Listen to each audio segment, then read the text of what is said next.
Welcome to Pindar Poetry. We hope you learned something new. In this video, I will explain how to use Telegram for trading. First, download and install the Telegram app on your device. Then, create a new account or log in with your existing credentials. Make sure to adjust your privacy settings for secure interactions. Finally, take some time to familiarize yourself with the app's interface and its various features before you begin. Once your Telegram is set up, the next step is finding reliable trading communities. Search for channels and groups that align with your interests, whether it's crypto or stocks. Always verify their legitimacy and look for active discussions.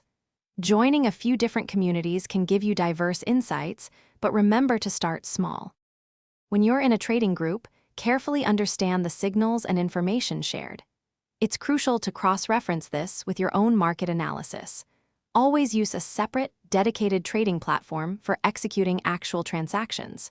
Remember, Telegram is for communication, not for direct trading. Never share personal financial details or sensitive information within the app. To trade safely, always exercise caution with unsolicited advice and never trust promises of guaranteed returns. Enable two-factor authentication on your Telegram account for enhanced security. Be vigilant against phishing attempts and impersonators. Remember, protecting your personal information and exercising due diligence are your best defenses against potential scams.